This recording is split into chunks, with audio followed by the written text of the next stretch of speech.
Hey guys, hope you're doing well. Welcome to California, Philippines, Bearcats. Thanks for watching. Thanks for being a part of this channel and supporting it. Please subscribe. Please leave comments. Please hit that notification button, and please figure out any way you'd like to support. So thank you for supporting this. This is definitely a God thing, and if you support the channel financially, we need your prayers more than anything. But if you do support it financially, of course, you'll get a tax write-off, and 100% of everything you give will go to help the kids in the Philippines through sports. So that's our goal.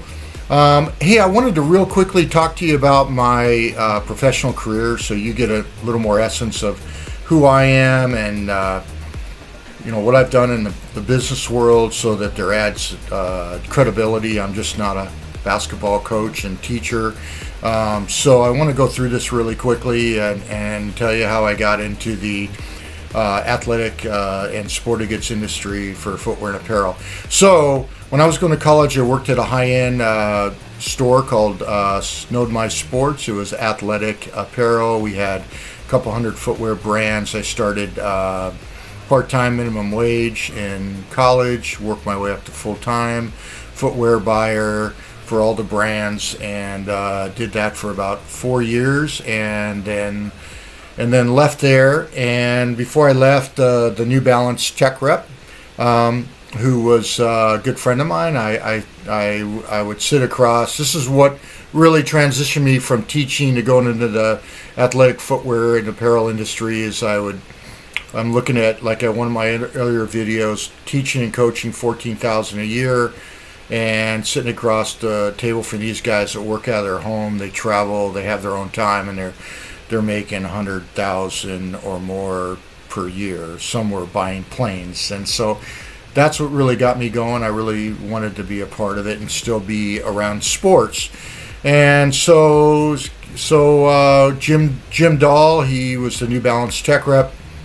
He after I left, I told him, if you leave, let me know. I'd love to interview for your position as a New Balance tech rep. So he left. He told me he was leaving. Told me the guy to interview with. I interviewed with him, and I got the job. And so I had 7 states, a Ford Escort, $17,000. I think it was $18,000 a year, a Ford Escort, and a $700 travel budget. Yeah. Couldn't fly everywhere, but I was excited. And I'll tell you one quick story, and just for anybody that's getting in a college in their career, perception is everything. And I knew that the first 6 months, the perception they had of me as a communicator, as a worker, as an organizer, and really getting the job done, I knew that would be established in the first 6 months. And after that, no matter what I did, that was the perception they had of me. So I wanted to establish myself as a smart, hard worker. So again, most people wouldn't do this, but I strongly believe in this. In every company I've ever worked for, I worked the first 47 days I was there straight, without a day off. So again, that was me. I want to go as long as I can without a day off. But what happened is at New Balance, I got the reputation of being a great communicator, but more importantly, the hardest worker that they've ever seen. And I never worked I worked hard, but I never worked that hard after those first 47 days. But I'm telling you, perception's everything. And if you're perceived as lazy, complacent, doesn't work hard in the beginning, it doesn't matter how hard you work after that. That's still going to be the perception. So work at New Balance. A guy that I actually work with at 3 or 4 companies, Jim Strasser, one of my best friends. He actually, unknowing to me, interviewed for the same position as New Balance that I did. I got California, he got Texas, which he wasn't happy about because he was living in San Diego at that time. And so from that, we became very good friends. And then he left and went to work for LA Gear. LA Gear at that time was LA, we called it different names, and it wasn't very respected, and just a fashion brand, not an athletic brand. And so Jim was working there about 3 or 4 months, and kept after that said, I'm making a lot of money. You might want to come over here. And no, I'd never worked for that company. It's not True Athletic. There's no way.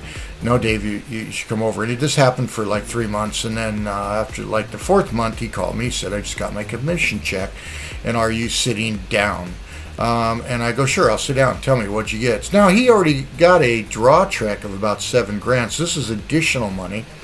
And he said to me, to my shock, he said, my check for this month, my commission check was $51,000. So anyways, needless to say, I said, who do I got to interview with? I want in. So anyways, I interviewed at LA Gear. I got the job at Orange County in San Diego for men's sport only. And they gave me 2 bags of samples. They gave me one of those big green thick books with all the accounts on it. And that was it. No training. Got tons of training at New Balance. No training at LA Gear.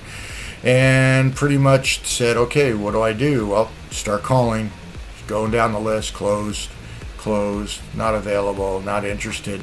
And then I got a few appointments. And the first appointment the first appointment that I got, I wrote $1 million order. Crazy. So anyways, LA Gear was a great run. I got there when it was about $60 million. I wrote it they sold it to affiliate of Disney Corporation. They sold it for about $900 million. Worked with Robert Greenberg, the Greenbergs, and he left. And about 6 months later, I stayed there, and the new guys didn't know what they were doing. And Robert started a company called Skechers, little Skechers, SKX. And about a year later, they were doing about $30 million, not a very small company. And he said, Dave, why don't you come over and work with us? I said, sure. Really enjoyed working with Robert. So went work with him. And when I got there, it was about $30 million. And I did different brands, ended up in women's sport. And that was from, I think, I was there 94 to 2000. And we went from $30 million to $978 million. And it was rocking, went public. Everybody participated in that. We made some money and made a lot of money on commission. It was very, very successful run. I was with the Greenbergs for about 13 years total. And so really great. But then Jim Strasser, who I talked about earlier, one of my best friends, called me and said, hey, I'm working at Converse. They just bought it out of bankruptcy, auction block. Can you believe that? Now, a lot of you won't believe that, but in 2000, the Chuck was not selling. Converse was not only in bankruptcy, they were in auction. And the group that Jim went to work for won the auction at $98 million, including the current inventory. And so I said, yeah, I'm interested. And mainly because of Jim. I wasn't that impressed with the brand at that time. And so we worked out a really good deal. I got a very large, almost all of the West Coast for key accounts, about $5 million to start a business that was there. That was it. And I went to work. Everybody at Skechers thought I created career suicide. What are you doing? Why are you leaving? We're on fire. But I was really excited. I've always enjoyed building things. Once it's built, I don't enjoy it as much. So I was really, really excited because I know this would be a building opportunity, and to work with Jim, I was really excited about that. So Jim hired a great bunch of guys. I mean, really probably the best bunch of guys I ever worked with collectively, and I worked with a lot of great people, but just a great group at Converse, and we got the Chuck rolling again. We got the whole thing rolling, and long story short, we went from $98 million to sold to Nike for $305 million in 29 months, which was a very short period of time. It was received all these awards for acquisition and sell-off, and I was an owner in that company. It's a really small owner, but we all participated and did very well when it was sold to Nike. And I got this. I was voted Converse Man of the Year. I'm not bragging, but I got this Rolex watch. I would never buy a Rolex watch, but they gave me this, and it says Converse Man of the Year on the back, and I got that because I went from increased my business from 5 million to 55 million in 29 months. It was a major run up, and it was very much a God thing. And so after we sold to Nike, I really wasn't interested in working there anymore. I never liked Nike. I didn't. Not that Nike doesn't make great product, but I saw the way how they treat their people, how they treat their retailers, and it's horrible. And so I never had aspirations to work for Nike. So within about 6 months, I decided that I was going to go do something else, and and so slowly got out. I think it took about a year. I worked for Nike and under the Converse label. And then I got out, and I did some entrepreneurial things, and after a few things, I ended up with Jim Strasser again at a brand. The same guys who bought Converse bought Pony, and so we thought that was going to be a huge deal. I was elevated president of sales and an owner in that endeavor, and I was there about 2 years, and it wasn't Converse. We were not successful there. The neat thing is we moved the company to San Diego, so it was right downtown, beautiful location, great eclectic office, and but it just didn't work. The product didn't sell. And so I left there after about 2 years, and my buddies were starting a brand called Gourmet Footwear with 3 really cool designers, and my 2 buddies worked at DC then, and they needed someone to come in because they couldn't run it because they had contracts with DC that they couldn't run the business day to day. So they asked me to come in and open up the office. I'd never done that before. Open up the office, open up the bank accounts, open up everything, find an office manager, sales reps, everything, all logistics, pay the bills, basically the CFO, CEO of that, president of sales of that company and owner. And so we went to work, and I was there about 4.5 years, and we did some really nice things and really grew the business online with accounts, and really had a great, really cool run up on international. And about 4.5 years in it, my partners, who were the majority owners, I was a minority owner, came in full time, and there just wasn't enough money there to support three executives. And so I told them I was going to bow out, just give me 6 months to find something new, which they agreed to. And so one of the things I always wanted to do, I've done almost everything in the industry, from tech rep to CEO and CFO and operations and president of sales and owner, but I never really spent a lot of time in sourcing and development and design and production. I began to do that at Gourmet and go to Korea and go to China, and I really enjoyed that whole aspect of assembly, production, and just the whole run up, the whole process. And so I went and worked for a guy, and we had Skechers, we had a few other brands, we had private label, and again, I did the same thing I did at Gourmet. He asked me to help him open up offices, hire designers, hire developers, work with our factory and office in China, travel back and forth 4 or 5 times a year, and grow the business with Skechers and others. And I worked with him for about 2.5 years. I really wanted to start my own sourcing company, but I wanted to learn, and so there I learned, and I worked with him 2.5 years. We had huge success with all the brands, massive success, massive growth, just massive growth. And most people grow at 5%. We grew at like 50 to 100% a year, so it was great. But I wanted to do my own thing, so I quit and I started my own company called DAG International. David, Alexandria, my daughter, for the A, and G was Grant for my son, at DAG International.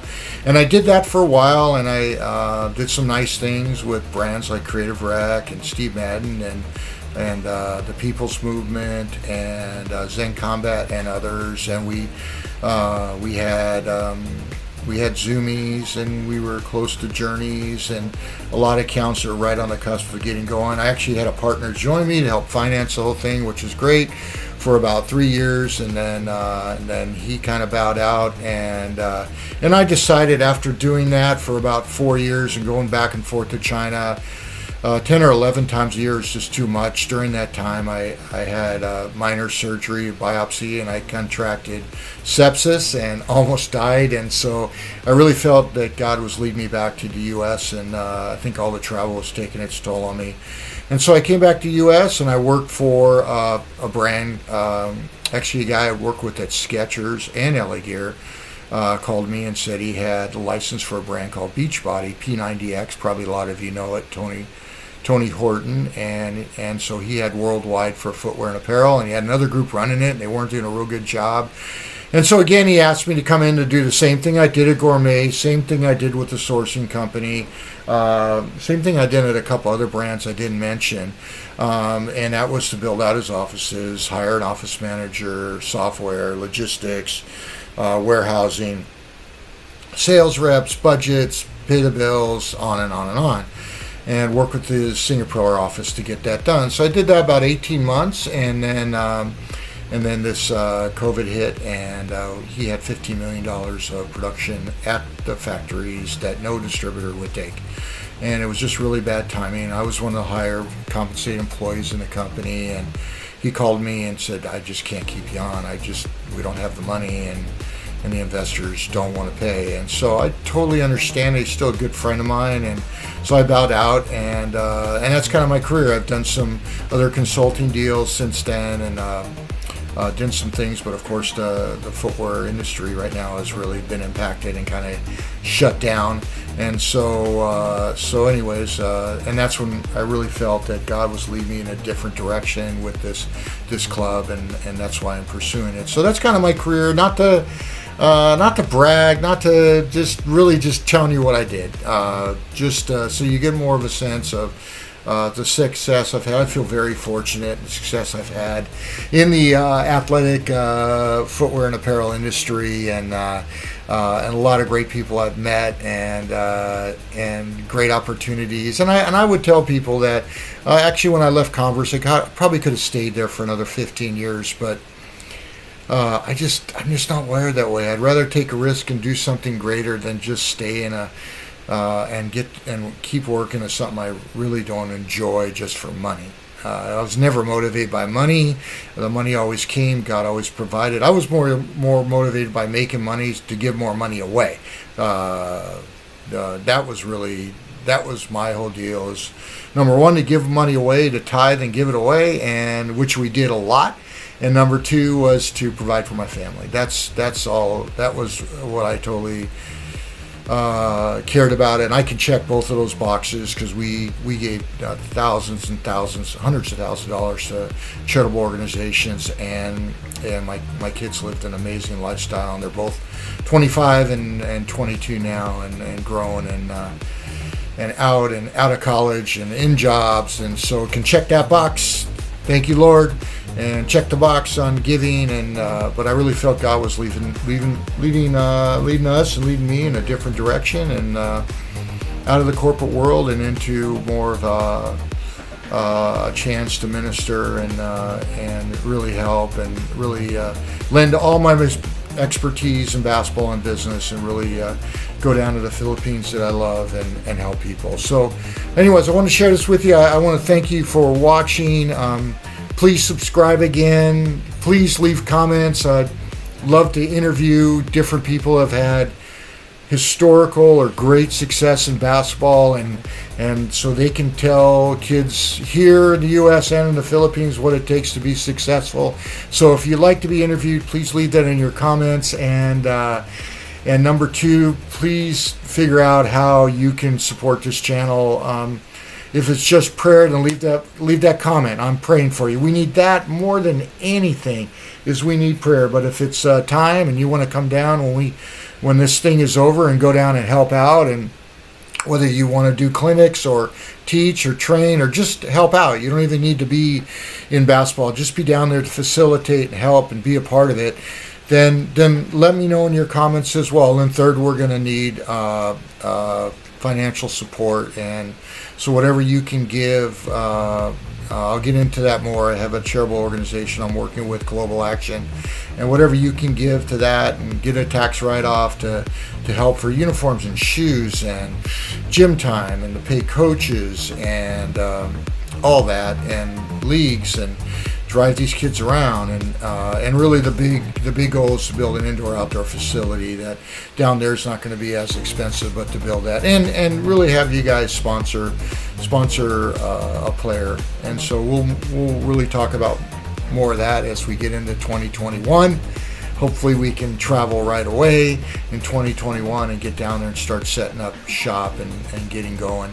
So, and again, everything you give, like I said before, 100% of it's going to go to the kids. I don't need the money. I'm financially solvent, semi-retired, and won't need the money when we go down there. So thanks for being a part of this, you guys. Thanks for watching, and go Bearcats!